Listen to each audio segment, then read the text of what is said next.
I'm sitting down with Waraich and Martin Wisniewski from The Wild Machine, and the two of you just released your latest short film, Loot.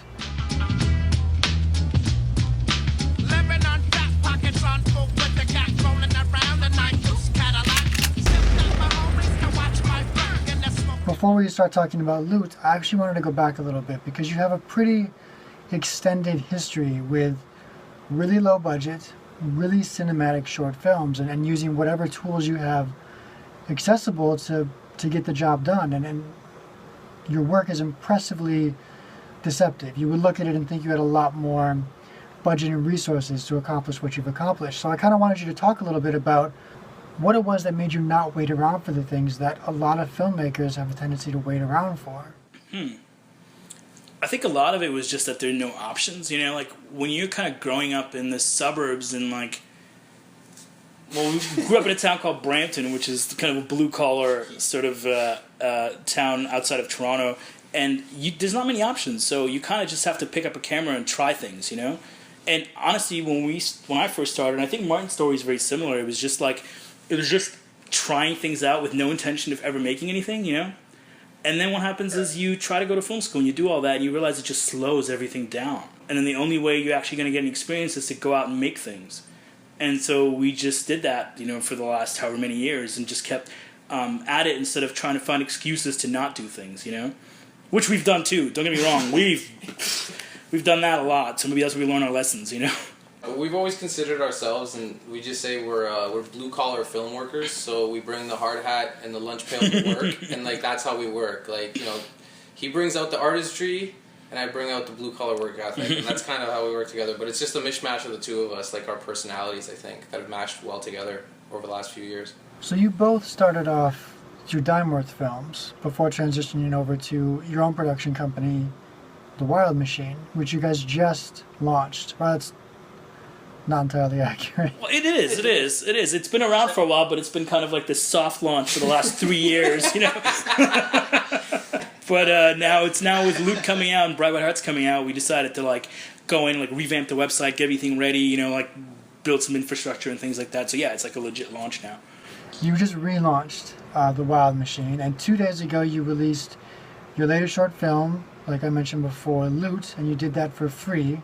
And do you want to talk at all a little bit about how that idea came about, what made you decide to approach the film in the way that you approached it, and why you decided to release it in the way that you released it? I think it kind of started with just us being frustrated with not making anything, we had been developing a bunch of scripts and films, big things, big properties that we were trying to get out to producers and studios and things like that for a couple of years, I mean, we've known each other for a while, and I've been trying to get things going, had a manager and all that.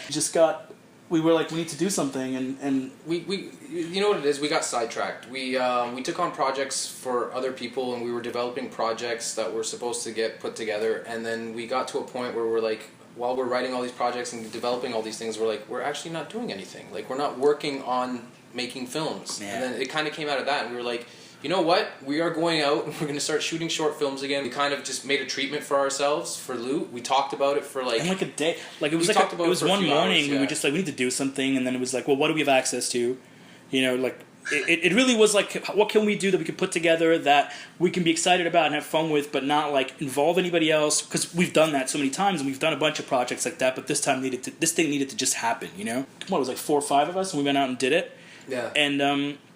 And yeah, it was just an exercise in trying to figure out if you can put something together very fast without overthinking it and see if it comes out well. And we're really proud of it. It's probably one of the things that we're most proud of, and it turned out the way that we wanted it to turn out, right? And surprised us too in some ways, because we didn't have time and we just had to kind of think on our feet and move fast and and trusting yourself and all that based on experience, And I got to act. That was a good. And he got to act. We just had to do it, and we're all creative people, and creative people can figure anything out, in my opinion, And we did it, and he kind of when we talked about it originally too, we kind of structured the script around kind of my personality a little bit. And Yeah, it was written for the people that are in it. Yeah. So knowing that we're like, okay, it's not going to be very dialogue heavy script. I'm like, can we pull it off? Play to our strengths and then pull it off. I think we came up with the idea like one morning, just kind of like fed up and ready to do something, you know. And by like lunchtime, we had like a treatment. I think the thing I'm trying to stress about the whole thing is that it was kind of a whim, and it kind of just it was freeform. Yeah. We decided to not put any kind of pressure on the result, and instead to just go and have fun. And it's probably how we'll always do things in the future. Like, there's a tendency to overthink, you know, things, you know, on this side of the computer. We tend to always be like, you know, this isn't perfect, this shot could be better, this edit could be better, and whatever. And what we've realized now is that, like, the faster we move, the more pressure there kind of is. Like, there's like a... you know, like this looming kind of like the day's ending, or you know, you have a deadline or whatever, that it does kind of like, it takes the editor away. Like, you have this editor that's kind of like in your brain, like, you know, refining everything, and he just has no time to think, so he just shuts up. And then you're just flowing, like, it's just, and then you're just in the flow, and these ideas are coming out, and it leads to better work. Every single thing in that film was a 2-to-1 ratio. Like, that's shocking to us. Like, we were shocked when we kind of did we analyzed and thought about it, and it was like, true, we didn't do any more than 2 or so takes per thing, because, you know, we were just flying, you know. That opening shot of like the car and the trunk, and then moving into the window and all that, like, that was like my brother, I think. Yeah, we were all sitting down. Like, I drove the truck.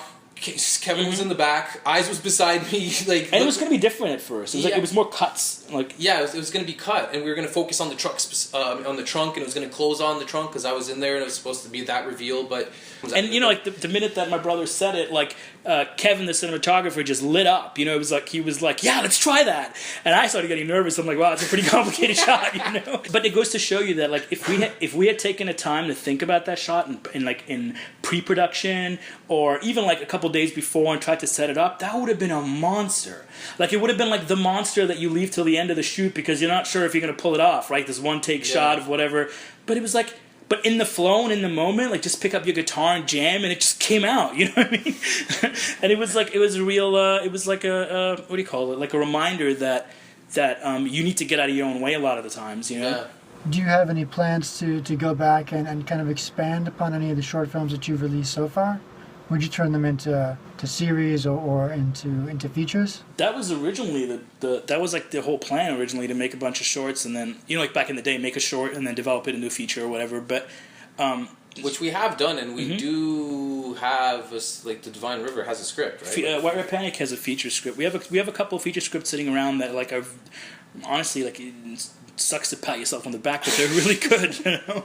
And they and we're just waiting. Honestly, we're just waiting for the right time, in the sense that, like, there's a couple things that'll be coming out this year, like Divine River and stuff. We'll finish it and we'll get it out. And when that happens, I think that it'll be a good time to have those scripts in your back pocket. And Waraich Panic is a short that we did like years ago that we have a script for, which is going to be really like a Toronto-based crime thriller, and that's something we've considered doing, like, on our own. I'm a big fan of doing things and just releasing them on the internet now, and figuring out a different way to monetize the content in a way, maybe with merchandise and things like that. That's actually cool for fans to have, you know. That script plus, we went to meetings with that script, and a lot of people dug it. And we had we got so close. This should be a $2.5 million film script. This and that, and I think we were like, and everybody telling us what the value of the script was, but nobody's willing to, like. And we're like, okay. And then I remember one meeting. I can't remember who it was with or whatever. We were sitting down, and I got to the point where we had a bunch of these, and I was like, you know what, man.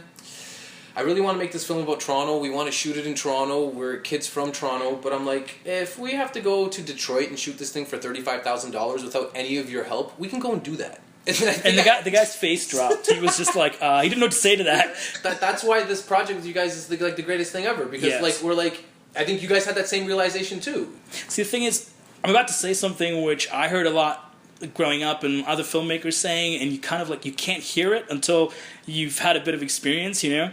But I know Martin's going to agree with me, is that my advice is just go make as much as you can. Just go make a lot of stuff. Like, if you use your iPhone, use your iPhone. Like, don't get hung up on, like, cinematography and all that. Like you'll grow as you make things. Like, as you make things, they'll get better looking. That's the biggest fear, is that you think that like, oh, people are going to shame me, it's not going to look good or whatever, But it's inherently insecure behavior that we all suffer from, because we don't want to admit that, like, we have a lot to learn, especially to ourselves. That took us a long time to learn. That took us a long time, and we've made some stuff that we're really proud of over the years. But like, there's still a lot to learn. You're always learning new things, and the more you stay open to that, I think the faster you're going to mature, and then I think people are going to start noticing you.